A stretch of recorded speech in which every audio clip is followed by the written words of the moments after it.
Cool. Well, Britton, welcome to the Thank you. 20-something Thank you. podcast. Thank you so much for being here. So you are the CEO, founder of Ghost Brands Yes. marketing agency. You have worked with a ton of really cool brands. The Swamp Rabbits, the Hub City Spartan Burgers, Spanx, a ton that Yes. I Yep. looked into. I was like, oh my gosh, this is so cool. And you started at age 25, Yes. and you're 32 now. Yeah, it's been a long 8 years. Okay. Not gonna lie. Yeah. Yes. So I'm so curious to hear about like what was the inspiration behind this? What was the vision and what were those like early days like when this started popping into your head and you were thinking about taking that step into building your own company? Yeah. Well, I mean, at 25, I'm not gonna lie, I was not the most mature guy ever. Okay. I mean, I hate to say it with those things. It's a passion. It's a vision. But I was always in marketing. I did marketing. I was obviously the CMO for UFC Gym out of St. Anna, California. Okay. I was the regional marketing director for GNC out of Pennsylvania. Okay. Like I've always sort of been in that marketing space, but it was more for like one entity, one Yeah. ladder to Yeah. climb. And I climbed them pretty fast. I mean, I started working when I was 16 and it just kept going, kept grinding. I enjoyed the money. I think that's Right. what motivates us as Right. well. And you know, when me and UFC Gym had sort of a parting of ways, I was like, what am I going to do next? I don't know what I was going to do. I thought I was going to throw myself back into like the corporate world and go work up a ladder, but there's nothing really out there that I liked. And I was like, you know what? I enjoy this thing called marketing. I enjoy this thing called branding. It's different every day. And so I'm going to do for other companies because I have the proven track record of the historicals. And then the first was called Viking Solutions. Interesting. And it was, God, I rest RIP Okay. that brand from 2018 to 2020. And then I rebranded in 2020 for more future version or vision of what we were trying to do. So yeah, I think it really came from a stem from like being in the business, loving marketing, love doing it every day because it's always different, always changing, and then saying, okay, I can do this myself, and then surround myself with people that can elevate it as Right. well. Like the employees that work underneath Yeah. us, and I call them my coworkers, but Yeah. they're employees of Ghost. Yeah. So Okay. So you worked for UFC Gym and then after you parted ways from them, that's when you decided to start your own Yes, thing. yes. How did that start? Were you just like, all right, I'm gonna be freelance or I'm gonna start this company? Like what did that process look So like? at the very beginning, I was just a social media guy. Social Okay. media was easy. I'm just Yeah. going to post. I'm going to do, but I didn't have content, so I had to go out and find contractors. And I really first focused on sounds bad to say this, low hanging fruit, which is restaurants. I was in the food industry first. That's all it was. Oh, hey, you're a restaurant. I can take a beautiful photo of a burger, some fries, a steak. This doesn't move, and then I can push that out there. When it was really pre-pandemic era where social media was taking off on the ad side, on the social media side, but the agency world was growing very fast because it was people don't want to do themselves. Restaurant owners are in the Yeah. restaurant behind the Yeah. kitchen doing something. Hey, I'd rather outsource it. Yeah. So it really started from a stem of who needs help. I can't go to the top dogs. Don't want to go to the bottom feeders. Sounds bad to say that. I want to go to the middle people. And it really came from, okay, starting this out is going to be me, myself. I'm going to learn all the tips, all the tools, all the trades. And then as I grow, I can delegate and hire people on. But it was me and a lot of contractors. That's all Yeah. it was. And we just did it by the straps of our boots Yeah. and went from there. So, Okay. So you just mainly did social media to start. start off. Yep, exactly. Okay. How did you branch out into other aspects of marketing and how did you learn those things? A lot of clients were asking for more. That's the question. Like, oh, you do our social. Can you do content? Oh, I have some content creators. Okay. Well, you do our content. Can you put this content on our website? Oh, yeah, I got to hire a web developer. Oh, okay. You do our website. Can you do our SEO, our blogs? Can you do our Google? Like, it started Okay. just clients asked for more and Yeah. more and more. And so I was like, okay, there's a need out there for instead of just social company, content company, marketing. I was like, okay, let's put this all into one thing, become an a la carte agency, and you pick and choose which one. We build a plan. So it really stemmed from clients wanting more and more and more. So, okay, to do this, I have to hire people. To do this, I have to delegate. To do this, I have to expand our services. And so that sort of came from a need of clients that grew from there. So, Okay. How long did it take you to get to that point where you started to hire people and it actually shaped into what people typically think of a company looking like? probably 2.5, 3 years out of Okay. the 8-year stint we're at right Yeah. now. So it was a lot of, at first, trying to figure it out from contractors. I can't tell them what to do, how to do it. When it's basically, you're paid to do a job. Here's your project. You pay for it, get it done. Where having, more employees, their salary, their hourly, they show up to work, they do those things. So for me, it's trying to find out those systems and processes to truly redefine sort of our services, how we operate, and then how we stay consistent and honestly the consistency factor is the biggest thing for us, is having people that our clients want to call. They want to talk to someone. Contractors, hey, you pay me for a project. I'm not going to pick up the phone anytime you need me. Yeah. So it took about 2.5, 3 years to figure out that rhythm. And Okay. we lived and learned through a lot of failures, I'm not going to lie. I'm sure. Okay, so when you started, did you have the vision of this being a company, or were you like, I'm good at this and I need to make money? I'm gonna wing it. That's literally how it was. I'm gonna figure it out. I'm gonna look at blueprints. I'm gonna read. I'm gonna go through, tutorials. I'm gonna learn from so many different mentors. I even have some of my clients that used to be my mentors and they became my client. That's cool. Because they saw the growth, the passion, that next step saying, I want to evolve consistently. I can't just be complacent. So it took a lot of just understanding education. I mean, it's still education to this day. Things changing left and right every 3 months. So, yeah, absolutely. And your degree is in marketing? I didn't go. You didn't go to college. Exactly. Okay, talk to me about that. Yeah, so I went straight from Wade Hampton High School right into the workforce. And that's when I started just scaling. So everything I've accomplished is without a college degree. Now, I love college. I understand college is needed for things, and you obviously can't go in the medical field without college basis. But marketing, at least in my field, is so changing that if I stayed in school for 4 years to learn marketing, get out, it's changed since when I got in and when I left. So for us, it's really like world life experiences. Now, obviously, there is an education part of it, of learning, adapting, reading, obviously, new any updates, algorithms. Heck, AI, ChatGPT, this whole Nano Banana 2.0, Gemini stuff like it. It's always evolving. That you can't just say, oh, I'm gonna stick with ChatGPT when things are evolving for a content creation standpoint or whatnot. So not going to college was probably the best thing, because I first didn't get a massive debt just to have a degree. But also, I think I like when people come in and apply for Ghost, I sort of like seeing that they either are a blank canvas, or like, hey, I'm thinking about going to college, and I said, I'm not trying to push you a different direction, but I want to show you how to paint versus trying to teach an old dog new tricks in a world that is always evolving. I love that answer. I was just talking to one of my friends about that, actually, because we're both trying to change our career paths, and I was like, it is so frustrating when there are so many companies out there now that are rewarding you for knowing what you wanted to do when you were 18. And if you didn't, you're out of luck. Exactly. Because you can't find a way to get the experience, and you don't have that degree that they want to see. And she was like, yeah, I know. I honestly wish I wouldn't have even gone to college at this point, because my degree means nothing. Well, I just sit there and think it's, I think companies back in the day used to love seeing a degree say, okay, you didn't get paid to go. You paid to go to college.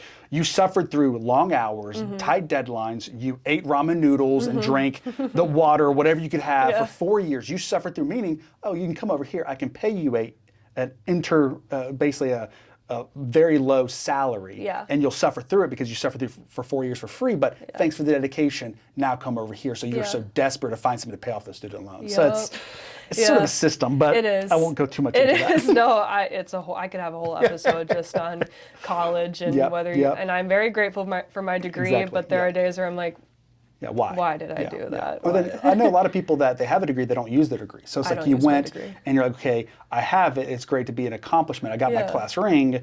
What's next? Right. So especially like I was a pandemic college person, so my degree ended up being super generalized because I couldn't do like labs and stuff, and I'm like, okay, and I'm sitting here with a health science degree being like, what? What do I do with it? What? That's super interesting though. I love talking to people who have built such success and they don't have that traditional degree and they still found the route to take, because I think a lot of people in my generation now are trying to do that, and it's like there's a gap because there's people like you who they don't need to see that degree, and then there's companies where if you don't have the degree and 5 years of experience, we're not going to hire you. Or even talk to you. Even go through a second interview. Yeah, exactly. If the AI bot doesn't pick up on your resume that you have a marketing degree, you're out. Exactly. And we're all like stuck in here like, what do we do? Exactly. So if you're looking at somebody to bring onto your team or to work with, and they are kind of in that in between, what advice would you give to people who are trying to do that as far as like how to get their foot in the door? Yeah, I think a lot of it, like for us, and being honest too, and people watching this, probably the first thing they'll do is start knocking down my door, which is a good thing. I'd rather have too many candidates, not enough. Right. But the biggest thing with it, I think, is really being that uniqueness and understanding. Like I tell people this all the time: put yourself in an owner's mindset. My side. I work basically 80 to 85 hours a week. I'm not gonna lie, I'm still in the trenches. I'm not this, hey, delegate, sit back, relax, don't do anything. I'm very well into it. That if they expect to come into at least Ghost with me in a small to medium-sized company of, I'm only work 40 to 45 hours. I'm gonna clock in at 9, clock out at 5, be done, not give the passion that I'm throwing in there. That's sort of the first, not say red flag, I'm like, okay, what are you looking for? Oh, well, I'm looking for $70,000 a year and I'm working 40 hours maximum. I'm like, okay, cool. All right. I understand the values there, but I need someone to go above and beyond because marketing is not 9 to 5. Marketing is 9 a.m. to 9 a.m. again. People are buying after 5 o'clock when they're during the work day. Like we have to think about ourselves as a psychology experiment consistently of, okay, how are people buying? How are people seeing stuff? And how do we put ourselves in front of them? So, and then if they're trying to get in front of me and try to get in a job aspect, it's okay, what unique fact, what makes you different than everybody else trying to be an account executive, be in social media? What can you show me? Yeah. Even if it's like, make a funny resume thing, like I love Star Wars. If someone put Star Wars in their resume, I'm just saying this as a joke, I'm like, oh, come on in. I just want to talk to you about Star Wars for a little bit, but you're already breaking down, you're learning about me, you're learning about the company, you're learning about who you're trying to represent, versus like, I got a degree, come hire me, I can help excel your business. That's great. I hear that 20 times a day. Yeah. So what makes like that unique, that grabber in a book? You need that grabber in that resume that makes me think outside the box and this is not a normal person. I need to hire them. Yeah. I think that goes hand in hand too, and I'm sure you can speak on this with like everybody wanting to be a content creator today. Oh, absolutely. I was watching a video about that, and it was like, yeah, everybody can do a vlog. Yeah. Why would somebody watch yours versus something else? And I think that does relate back to the job industry and trying to find your career path is like, everybody's looking for jobs. Everybody I know is looking for jobs. So how do you stand out? Well, that LinkedIn side, like, okay, easy apply. Here's your resume, send. Here's your resume. It's the same copy paste message. So if I see that they're doing that to me, they're doing that to 18 other employers, and it just doesn't resonate. Make it special. I know it takes additional hour, 2 hours to make it special, to tweak it, to change it. Even a cover letter. It's the same cover letter over and over. It's like, how do we truly shine out of all the noise? Yeah, no, that's good advice. So going back, like when you were starting out, you were 25, so the first 5 years you're still in your 20s. Yep. How did that change your 20s for you? Did you feel like there was a shift from when you had like that 9 to 5 job to going off on your own, or what were like the different sacrifices that you had to make? Well, I'll say this honestly, and my wife will tell you this. It was never a 9 to 5 for me. If I was in UFC gym, if I was at GNC, I am a very obsessive person when it comes to my work, and I'm a workaholic. Not gonna lie, it's been ever since she met me before. And you can ask anybody. I don't know why I love to work, and I don't know if it's because I'm gonna be busy and productive at the same time versus just looking busy. And so when I made the switch from like GNC, Complete Nutrition, UFC gym, finally to my own, nothing really changed as in my work aspect. It really just changed on, I had to sacrifice a lot more of, I was out of the house more, I wasn't spending time with my wife or daughter, and that takes a toll on first your mental health, your relationship health, and my marriage as a whole. Right. So I'll be the first to say, like, there is a sacrifice you have to give consistently. And I told my wife all the time, I said, hey, it's not a 1 to 2 year plan. This is a 10-year plan. I'm in year 8 right now of 10, and I tell her, there's light at the end of the tunnel, but I'm still 8 years in. I got 2 more years to go. And you think about a spouse, like, okay, we got married. We haven't been on a honeymoon. We have not been on a vacation, like for 8 years. Yeah. Do you think that would hurt a relationship? Absolutely. Right. So there's a sacrifice there that has to be made on top of my workouts. You started to suffer because I'm working 80 hours, so I really don't want to wake up at 5 and work out, but I'm trying to. But then, okay, sitting behind a computer all day, now I'm eating bad. Or I represent restaurants. Like, here's a burger. Here's what I'm like, guys, you got to stop feeding me stuff. So I think the sacrifice comes to, where your significant other, your friends, your family can understand, hey, he's doing this as a passion.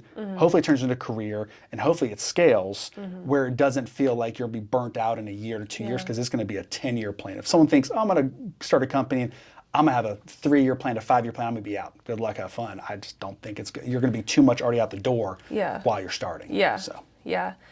So you said it took you about 2.5 years to kind of get to the point where you started actually hiring out first people. Office and first employees, yep. Okay. That makes you 27, 28-ish. Everybody at this age wants the success right now. Oh, absolutely. We're Amazon Prime brain. We're instant gratification people, Absolutely. for sure. Yep. And it's interesting to talk to you because a lot of people that I have on, they started later in life. And then my audience is like, well, I want to know how to do it right now. So how did you make it possible? Like, how were you able to, in those 2.5 years, make it to the point where you're like, I can keep scaling this and I'm still only 28 years old? It really was reverse engineer my finances. Okay. What do I have to make every month, bare minimum, to feed myself, pay my car insurance, my phone? Like, I need to know my base number for just myself. Okay. So then, okay, now I'm going to hire someone. Now I'm going to get office. Funny story, I bought my office without telling my wife. And when she found out, I got just completely on the couch, like thrown on the couch for weeks. I'm sure. But that's because I didn't talk to her about finances. But anyways, water on the bridge. But I had to reverse engineer my finance. Okay, again, I have to reinvest in the company, understand my foundations, because I can't just keep sacrificing income to make sure I have a livelihood. And a lot of times, not a bad way. You talk about instant gratification, talk about the Amazon brain of we want it now, we want it now, we want it now. I remember always just like, eating I felt like I was back in college. Like if a college life, I wouldn't go to college. Yeah. But it's like, I'm eating ramen noodles. I'm eating rice and chicken and beans. Like I'm eating, I'm basically being lean. I have to be lean. I have to learn myself how to be lean for 12, 24 months in order to be able to scale and grow, because I can live lean. Now I can put all the money back in the business of people. And I didn't pay myself for 4.5, 5 years of my 8-year tenure. And it took a toll on my marriage. It took a toll on myself, saying, hey, I see all my staff I'm paying them every year. I see my finance in the year. I'm like, okay, how much you pay yourself? I paid enough to cover my bills. Yeah. And like, you didn't make anything? No, I did not. So I think getting people in that mindset of, okay, you're not going to make money for, let's say, 24 months to 36 months. You don't put a dime into your bank account. Well, that sucks. That's why I'm not in this for. Yeah. Exactly. You're in for the long, I always say, like, short-term gains versus long-term goals. Right. There's your goal. Don't talk about the gains, talk about the goals. Okay. So it's all fun and dandy when you're starting to think about it and everybody can say, oh, I could do that. Like I'm cut out for that. How do you think you figure out if you're actually cut out for that or not? Oh, I mean, there was many times that I felt like I wasn't cut out for what I'm doing now. I mean, there's so many doubts in the mindset of entrepreneurship. That I really think it goes down to your core. What do you want to do? Can you do it forever? It's not a hobby. It's a passion that needs to be a career. So I think it goes down to your mindset. It really does. I mean, people say, I'm an entrepreneur. I'm a content creator. I'm this, I'm that. That's great, but you only say that when times are good, not when times are bad. Right. I mean, heck, it's really hard to define that because my job is so unique compared to other people's. Yeah. That figuring out if they're cut out for it or not. It just goes down to their work ethic, their mindset, and how motivated they are to stick this out for years, maybe a decade before they see the benefits. Yeah. Yeah. And I think too, like we see more and more of that now because a lot of people are experiencing that corporate burnout and it's all starting kind of as side hustles before it moves into like a big brand versus how you just kind of like jumped right into it, which I think both are really unique and cool, but it's obviously a different barrier of entry when you're making a bunch of money and starting on the side versus just jumping into it. And it fails, it fails, and I gotta go flip burgers at McDonald's somewhere. Right, exactly. And I wanted to bring that up because in the little form that you filled out, you talked about having an exit plan. What did you mean by that? Like So an exit plans for every business owner thinks about, okay, how do I get out of the company at one point? Now, if that's, some companies say we franchise the model and then boom, they can relinquish their corporate or relinquish their rights and someone buys into it. My exit plan is, okay, what do I want to do after this? Because I'm not going to do marketing forever. I'm not going to do a branding company forever. I know that at some point I'm going to either sell, close down, or start something new. Really? Absolutely, 100%. Why? Just because I've enjoyed what I do, but I want to have a next challenge. It sounds bad to say that. It sounds completely like, oh, you're not happy with Ghost? Like, no, I am so happy with it. But, I've always wanted to start a gym. I've always wanted to do a nonprofit. I've always wanted to have a dog sanctuary, like a big, like, I want to do something else instead of just sitting behind a computer, pushing buttons, pushing initiatives and seeing the return. But at some point, okay, what is the purpose of life? What is the purpose of the company? And Is it always to make money? No, money's a tool. Yeah. But how do you impact people's lives or impact my life on doing something that I truly want to do, even though I love marketing, but it'll never stop, it'll never sleep, and never ends. So it's like, I need to see that ending. So an exit strategy for me is, okay, yeah, at 10 years, I want to look at those options saying, okay, what's my next step? Is it, I'm a sole entrepreneur, so I own the company outright 100%. So, okay, do I want to bring a partner in, then I can go do my own thing? Do I want to sell it completely? Someone takes it and grows it? Like, great example, I'm just going to give you one of our clients, Greenville Triumph. Yeah. They just went through a big CEO change, a president change, a head coach change, because they've now gotten their own stadium. Yeah. But, Joe Irwin, which I can't speak too much about it, but he had to relinquish some control of the company, get, private equity, get people coming in to see this organizational grow, that he had to change strategy. Yeah. Now, he's not exiting and nothing like that. I can't speak for him. But to see all that change happening, that's now going to position Greenville Triumph to blow up in the Southeast with their own stadium, with a lot of private backing, with honestly going to a new league because of the size of the stadium and how the league does those rules. But he had to relinquish some to grow massively. Yeah. So I sit there and think on my side, what is my exit? What is my strategy to get out of this business? Is it relinquishing? Is it selling? Is it, hey, letting someone else take the reins internally and hire from within and just grow it and give people equity in the company versus just buy out and tapped out. So I do have an exit strategy. I can't share too much of it because I don't want too many people to say, Britton, in 2 years, hit me up. That's great. That's great. You better come out with a wad of cash. I'm kidding. Yeah. But those things of I have to think about that now because my daughter, is 16. That I think my wife, I want to go on vacation. I want to go on a honeymoon at some point in my life. We're coming up on a 10-year anniversary. Still haven't done anything like that. So it's those things as a whole. I want to think about what will impact a life, and it is an exit strategy either for my life or my business. So. Okay. All right. So your exit strategy, much different than having a plan B when you started this out. Absolutely. Definitely. Plan B was just go find the fastest job I can and go try to make money to pay bills.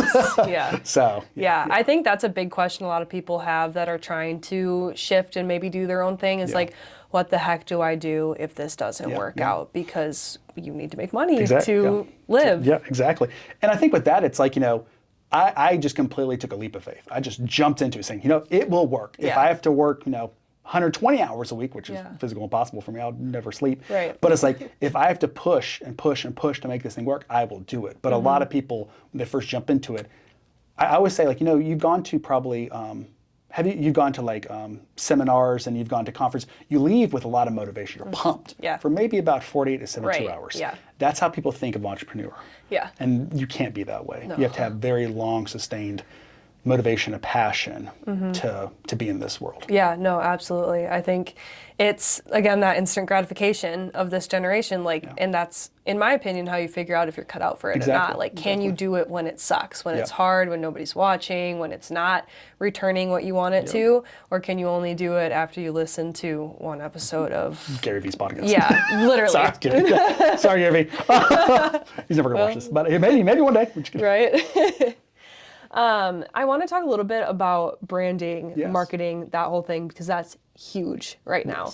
Everybody wants to be a creator, an influencer in social media marketing, in marketing in general, and it's this very wide array of things. So I want to start first with branding, because you said you've been in branding for however many, 13 years, did you say?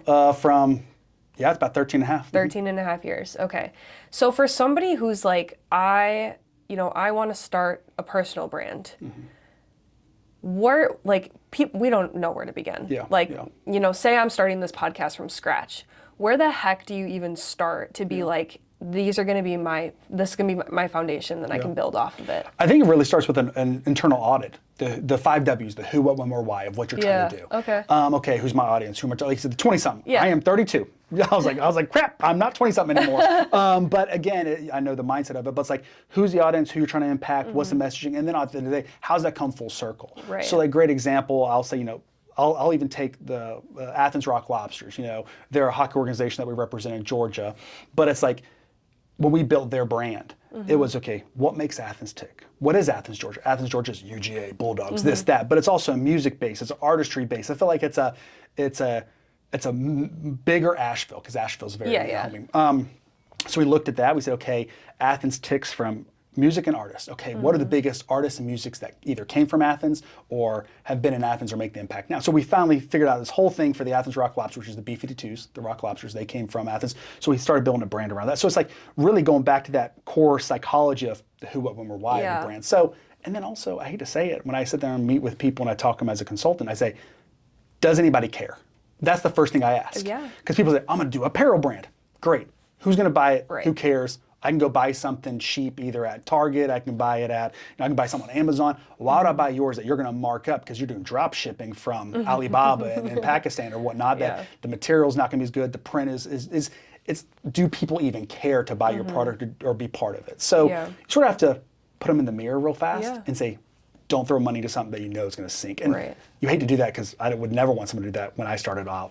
So. Yeah, and it's too, I think, like podcasts. Yeah. Everybody's starting a podcast. And I even had that, I just did a rebrand and I even had that thought halfway through. I was like, who cares? Yeah. Why would you do this? Like, why would people, nobody knows you don't have a platform. Because that's like the differential is like a lot of the podcasts, like they start as influencers and then they have an audience and then they can start a podcast because people want to listen to them. Definitely. And then there's everybody else here who maybe they have a business and they're going to start a podcast, or they're just random people like me who are like, I like to talk, so somebody's got to listen. Yeah.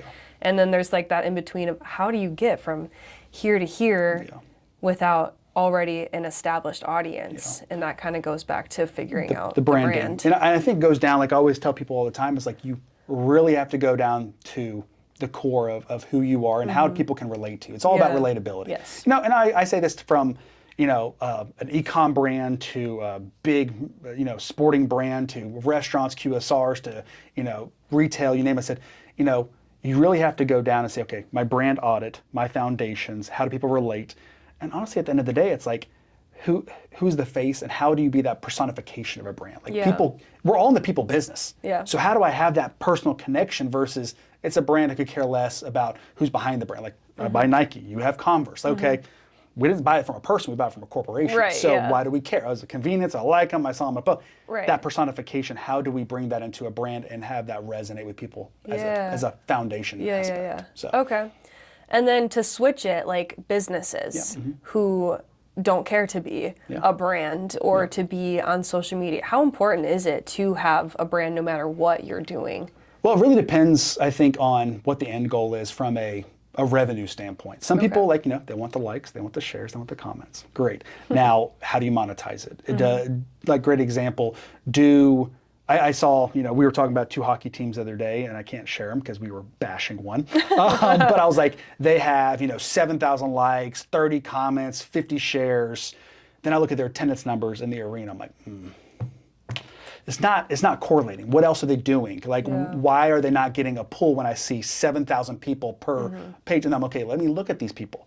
Oh, okay, some of them from Russia, some of them from this, some of them from that. Oh, they look a little bit sus, if that makes sense. Then say, okay, they're not true fans. They want the fake it till you make it feel until they get people here. So when it comes to businesses that don't want to be on social, I just say, okay, what's your end goal? Is it impact? Is it reach? Is it revenue? And they always say at the end of the day, it's revenue. We're all we're not a nonprofit. We're for profit, so we have to make money in order to pay people. So I go back down to the aspect of, okay, how do we relate to people and have people trust you from a brand, a name, a look? So it just, you know, I always talk about, you know, I brought up Gary Vee earlier. I love his book, Jab, Jab, Jab, Right Hook, where he talks about, you know, I talk about social in this standpoint. A jab in boxing is just your distance to your target. You're reminding them. It's a consistent factor. The knockout punch might be a Google ad, might be Facebook ads, might be a coupon, might be a call to action. You don't do those left hooks very often. You do jabs more than anything else. So that social is just that consistent. Hey, we're here. You know us. You see us. You love us. We're in your community. How do we do those aspects? That knockout has to be something to bring them in for them to experience it versus just hear the noise. Because marketing's all just noise. Especially branding too. So. And you do all aspects of marketing? Yep, we do 47 services for 52 clients in 14 states. Oh my gosh, 14 states. So you have teams in multiple, no, you guys travel. Oh yeah, we travel to Utah, to Chicago, to Houston, gosh. to Missouri, that is to so cool. Charlotte, Athens, you name it. Yeah, it's exhausting, but it's marketing and branding. Okay, so you coming from like the marketing side of things, how did you get people to trust in your services, to buy your services? Honestly, it's do a good job for one client, and that client has that word of mouth pull. Like, great example, Swamp Rat Moving, Chris Sweet is one of our clients. Love Chris. Me and Chris have been two peas in a pod since 2019 when he started Swamp Rat Moving. And when he grew Swamp Rat Moving, he's got to this new mecca area. But other moving companies like, what's Swamp Rat Moving doing? And Chris like, oh, Britton goes, or just goes. And so we went to Chicago, we've gone to Houston, we've gone to Tennessee with some moving companies that, hey, we want to hire you. I said, there's not a marketing company between here and Chicago? Yeah. No, we want you because you know Chris. I'm like, okay, guys, get on a plane. Let's go grab our gear. Let's go out there for 4 straight days and film for the next 6 months worth of content. Like, if you do good job for my clients, that word of mouth is better than any form of advertising, any type of award, any type of PR that I could do because that trust factor is already built. So that's sort of how we've scaled and grown. Saying, okay, at the very beginning, I'll give free services to get good feedback, and then grow, and then you can start charging for it. So really, I really thank and I'm honored for our clients because they're the ones that have spoken to us. Like Hub C Spartan Burgers, we got them because we already with the Greenville Triumph and Greenville Liberty and Greenville Swamp Rabbits. So having that, when they started, say, we want you guys. And then Athens saw that. And so it's just that compounding factor of doing good work, having good relationships, you get the business without having to go out and try to steal it or cold call people. Okay. So do you even have a sales team? Nope, not at all. That's awesome. I'm the sales team. You're the sales team? Yeah. Basically. Okay, wow. Now I have everybody else does website, content, social, graphics. They all do that. I'm just the sales and strategy. Yeah, I was going to ask, are you like, you know how to do every single thing in your company? How? Just time, energy, and effort. I did it from the very beginning. So you think about that. For those first 2 years, I did everything. all of it. Yeah. I mean, I learned how to operate a Sony camera. I had an A6500 very beginning. Now we have FX6s, FX3s, all that good, those good ones that the guys are like, we need this specifically. But I learned how to build WordPress websites. I learned social, learned content, learned graphic design, like all this stuff to the point, okay, now, not in a bad way, none of my staff can BS me. Because I'm like, oh, it doesn't take you that long because I know how to do your job. Yeah. Now, obviously, I'm trusting them to do a good job, but I also want to make sure that I can do it if they're like, hey, if they're out for 3 days, if Dan can't update a website, if Griffin's sick, or he's like, hey, I'm traveling for the holidays, I can jump in and do it while he's out, so it doesn't feel like, oh man, I'm out, I have to bring my computer everywhere I go. Yeah. So. What do you think now, like, I know you learned all of this however many years ago, but like now, if somebody's trying to learn, just even the basics of digital marketing to get their foot in the door, what would be the best tools to learn? I honestly have to say it's based on what they're trying to do with digital marketing. Okay. Because like what we do for Hub C Spartan Burgers is content creation, media buying. So it is digital. It's OTT. It's Google ads. It's Facebook ads. But it's more that bigger media buying versus organic social or just doing a meta business account in the back and doing different split test ads. So it really depends. I always say if they're trying to get into digital marketing, if they're trying to get into branding, if they're trying to get into creative, it really depends on what they're trying to do with it, because sports marketing is different than QSR marketing, different than retail marketing, than e-com, different than anything they do. So it really depends on how they use it. I hate to use that broad, vague answer, I get but that's it. the truth. Okay. So maybe like social media. Yep. Somebody wants to get into like social media marketing, content creation. Yep, exactly. What's maybe the baseline of where do I start? So first thing's Facebook Blueprint. It's a free online Facebook. They'll teach you everything about Facebook and Meta. Now there's a lot of layers to it. Yeah. But they can start understanding the Meta side, understanding the business suite side that controls everything from now on. Understand the Instagram side that now obviously with 5 hashtags versus 30. Like all these things that change.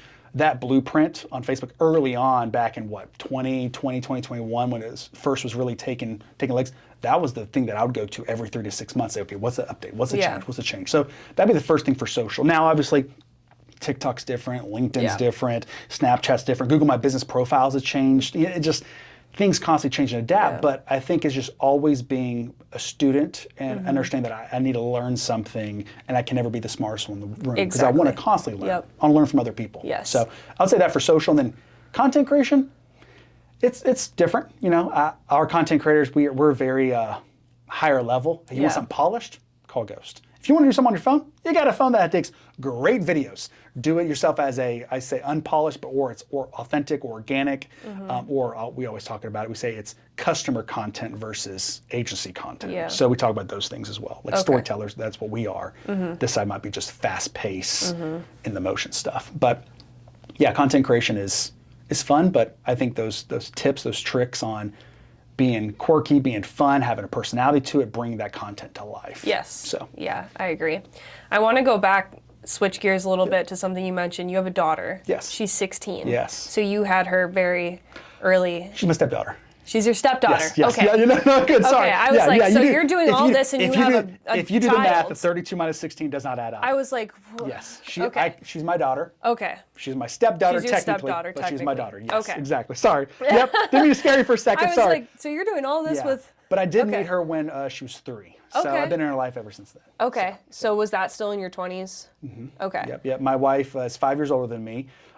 She had her young, but then right when I met her, we kicked off. We moved in together after 3 months of knowing each other, and Bella lived with me ever since. Wow. So yeah. And how old were you when you got married? I was 22. Okay. Yeah. Okay, so started early in Very your fast, 20s very and fast. then built a career afterwards. Yes. What was that like? I know you touched a little bit on like this was difficult. It but was. It was. I will say marriage is always about over communicating, and I'm not the best communicator. I will say that now after 10 years of being married, truly, coming up. But I think it's really understanding that she understood that I was building something great, and she was completely on board with it. Now, there's been some times that thought has wavered a lot, like, you're not paying yourself. Why are you doing this? You're exhausted. You're burnt out. Like those internal things that they always knock on my own shoulder. They're always in my own sort of mind, but I never wanted them to affect her or my daughter. Because I sit there and think, okay, missing violin recitals, missing events, not being out late, coming home super, super late where everybody's in bed. So like literally like my wife says this perfectly, says, for a long time we were roommates. And it sounds so bad to say that, because I would wake up early, go to the gym, go to work, not come back till it was probably 11:30, almost 12 o'clock at night, crawl in bed, do it all over, and we would not see each other or anything. So it was very hard, but I always promised her, said, hey, it will get better, it will get better, but I'm also building something that's not just a year project, 3-year project, 5, this is a 10-year project. Yeah. So having her supportive, understanding that at the very beginning made my life 10 times easier. Yeah. If I didn't find a spouse and find someone that understood that and wasn't in my corner, I'd probably be divorced. I'd probably lose half the company because I'd probably go with it. But on top of that, it would wreck my mindset, my motivation, everything. But finding her allowed me to continue building. Yeah, and I know you mentioned that in that forum, like having that support system. I think a lot of people, again, my age, who are trying to do something, it's like, well, I'm going to wait to find a partner because what if they don't understand it or they get in my way and yada, yada, yada. But I don't think that you have to necessarily wait. It's just more so finding somebody who's going to trust you to know that this is going to work out in the end and they're going to support you. And trust is a great word for that, because I think about, I'm out late. Yeah. Where's the trust? Yeah. Are they really at work? Are they not at work? It's after 5. No one does this. Why would they do this? Like, I don't think people do this. Like, those doubts creep into, my mind, her mind. Some of my buddies that I know that they were married before me, they're not married now. And I'm like, oh, what we do? I was watching football late at night. You really weren't. Like, those things that like grow into doubts, especially if it's a track record over and over and over for years on end, it starts building that tension in a relationship. So finding someone that, knows the motivation, trust the motivation, trust the process is someone you got to find, but it's hard to find those people nowadays. I hate to say that. So. It is. And friendships too. Like when you're building something no and you're friends. super busy. I was about to say that. I was going to ask you how you navigate. I talk to a lot of successful people who are like, I have acquaintances. I have guys that I used to hang out with that I still love them. We still support, we still talk. I don't go out. Yeah. I'm literally eat, sleep, work, repeat. I hate to say that. But I understand I'm sacrificing, my 20s and 30s to be retired and enjoying life, 40s, 50s, 60s, 70s, however long. So I would rather sacrifice my energy now to then be able to do whatever I want to in the future. Be like, I built a company, I sold it, I exited, I'm still a partner of it, whatever it is. Now I can just go live life without having to worry about daily bills or worry about growing anything anymore. So. Yeah, and I think that's a piece that a lot of people miss out on is like, you have to have the vision of what this is going to look like when you get through all the hard stuff. And that's what's going to get you. Like, I have been in personal training most of my life, and I always tell people, like, you have to establish your why right now, because in 2 months, you're not going to remember it, and that's the only thing that's going to keep you one foot in front of the other every single day.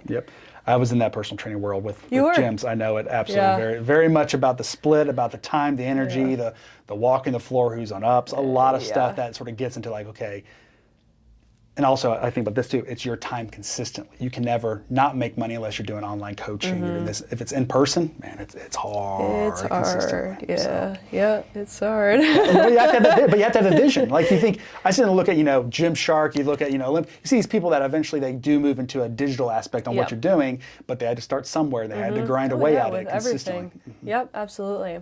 So if you had to go back and start all over, would you do anything differently? There's a lot of things I'd do differently. What would you do differently? How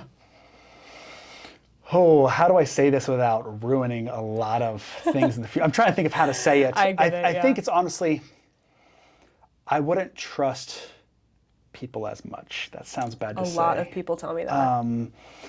I've worn my heart on my shoulder. I'm a very personal guy, outgoing, and I've trusted too much and it's burned me way too many times. Yeah. And again, I keep on saying, is this one individual? Is this one person? Not everybody's like that.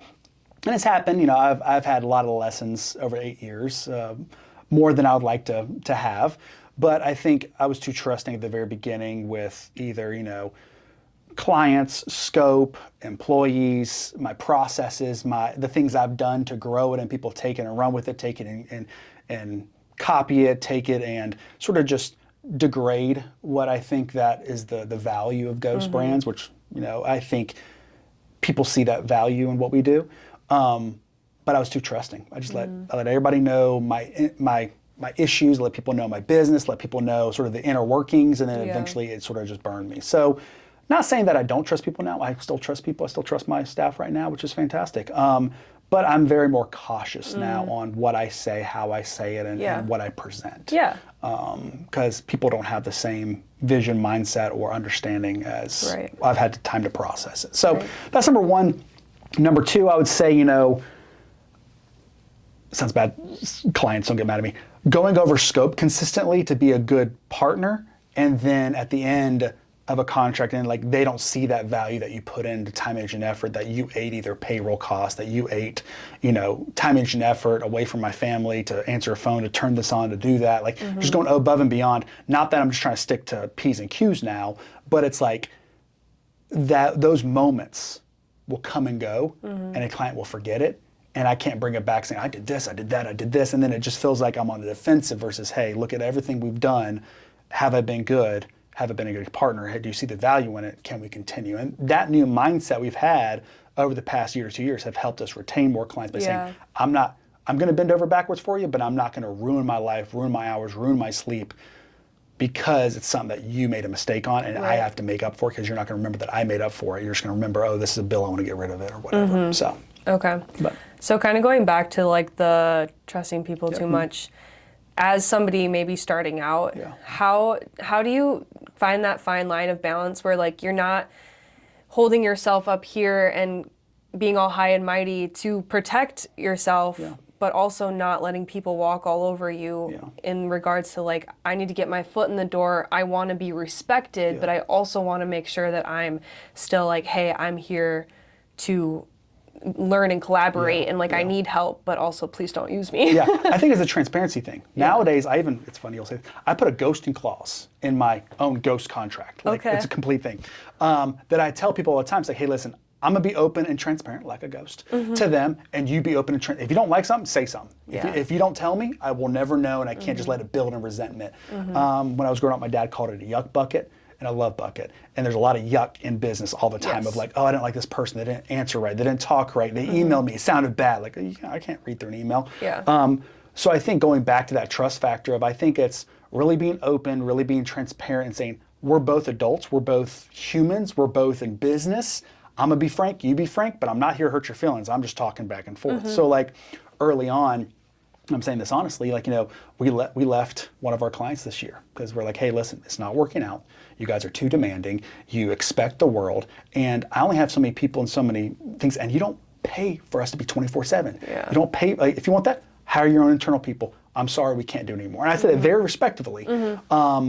And they're like, okay, I understand. We were with this client for 5 years. Wow. Like, it was a very tenured client. I'm like, hey, we just can't do it anymore. I'm sorry. And I think it's having that true, authentic conversation with the person in charge. Say, listen, hey, I'm not trying to sly over, say, hey, we can't do this unless you pay us this. It's more like, hey, we just mentally, physically, emotionally the staff doesn't want to do it anymore. Yeah. And that's bad to say. I'll do it day in, day out all the time. Right. But if my staff isn't behind me, we're not going to do it because then I'm the only one pushing the boat and everybody's rowing against me. Yeah. And so like I say, like how do you put that differentiator out there for people starting out? I think it's really just being transparent from the very beginning and then speaking up, because Southern hospitality, we never want to break eggshells. We're always on eggshells. Like, oh, I don't want to hurt their feelings. I don't want them to cut a contract, this, that. I'd rather say, I'd break it. Where beef is over. I'm sorry, or you're sorry, or something's happening. Let's get back to what we were designed to do. Yeah. So. I think that's the best way to go about it in any industry, in any realm of life, is just let's be point blank so nobody has to read into the lines, and then move on. And I respect you and you respect me, and it's great, and it's awesome. One of my account executives, Erin, she's very blunt. She'll come and say, Britt, I don't like that you did that. I'm like, crap. And I'm like, and you'd be so scared to go to your boss and say, on this call, you pitched an idea and we can't execute it. Why'd you pitch? I'm like, Erin, thank you for showing me the mirror. Thank you for telling me now. So I'm not like later on, like, okay, guys, where we're at. We can't do this. Well, why? I already pitched a client. Like, I think that's the best thing. And I love her honesty for that, because she's like, Britton, why? Why'd you do that when we can't do it? I'm like, sorry, I got too much into it. I got too much passion. She's like, next time I leave the car. Cool, you do it. I'll be out. I won't even join the call. You do it. Yeah. Those type of things. How did you establish that relationship with your employees? I think it's honestly that, like I said, I was too trusting, too transparent. I think I've done that as well with them, where, do I like that they do that? No. No boss does. I'm going to be completely like, you talk down to me. Like, well, there's a demerit. I'm joking. But no, I think it's also, like I said, hey guys, if there's something that's really truly bothering you, let me know.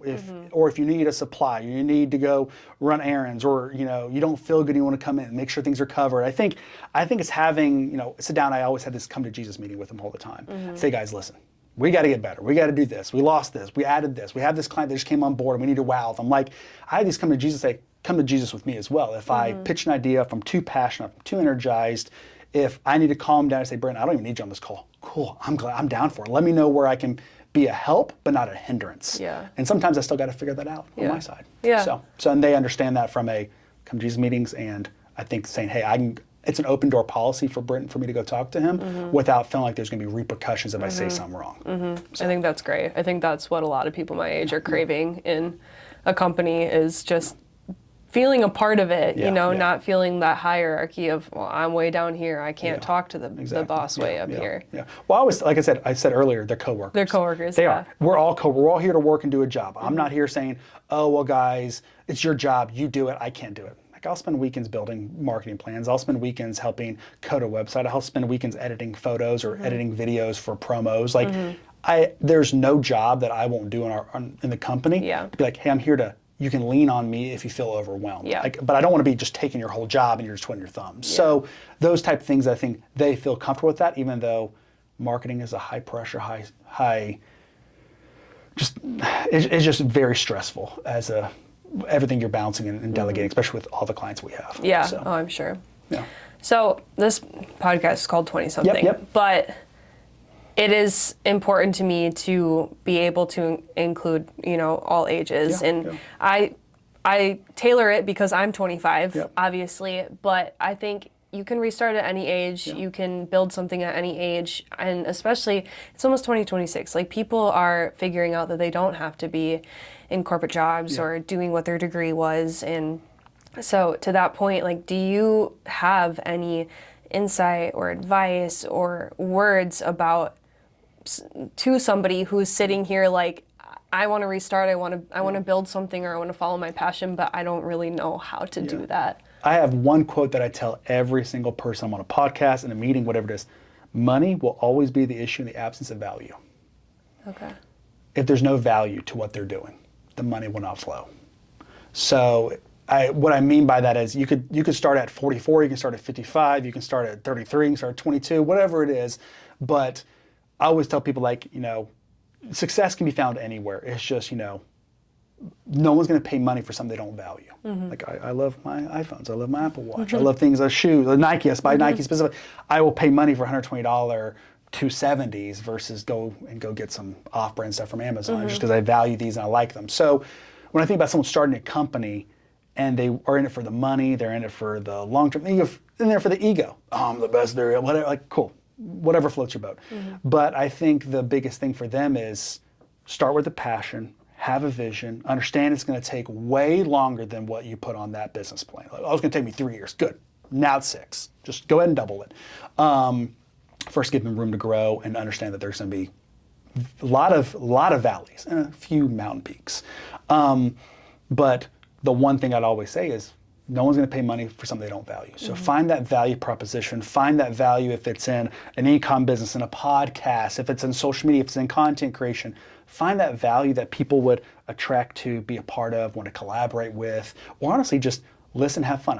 I watch some stupid videos all the time from content. Just like, this is hilarious. My wife hates me. I love watching guys that are streaming games. It's the most bare necessity thing, and she hates it, and I understand it, and I sent some money to some streamers just to fill them bored. I'm just letting you know right now. But they found something that I value as just like, hey, I'd love to be in those guys. I'd love to be just free spirit playing video games all day. I know it'll never be me, but I value it. Yeah. So I'll throw some money towards it and have fun and support their dreams. So I just want to leave with that as like that money will always be the issue in absolute value. Find that value of whatever you want to do. Whatever it is in business, whatever it is in life, find the value in it for yourself, for other people, so you can monetize it, make money and pay bills and enjoy what you're doing. It has to be a passion. So yeah, absolutely. Yeah. All right. Well, can you plug your company? Yeah, totally. Let us know fine. where people can follow you, reach you, exactly. all that stuff. Let people know where we can obviously, support you. ghostbrands.com is our website. I'm gonna let you know right now, the cobbler's kids have no shoes, meaning I haven't revamped my website in probably 4 years because I'm always building other people's websites. So I'll let you know, you'll see it. I might have some old clients on there, sorry guys. But it is ghostbrands.com. Okay. Obviously, Ghost Brands on Facebook, Instagram, Twitter, Threads, TikTok, you name it. You can also do BrittonBriley.com. That's my consulting business. I wrote a book called Entrepreneurship. Excuse my French. The crap of being in entrepreneurship. So I have a book just talking about all the junk. Like, hey, good luck, have fun. It's going to be a crappy ride. I wrote a book about it. So it's on my website, BrittonBriley.com. Very cool. So, just on your website we can get your book? Yep, BrittonBriley.com. Very cool. So, okay. Thank you so much for doing this. I appreciate it. I appreciate the opportunity. This is great. Yes.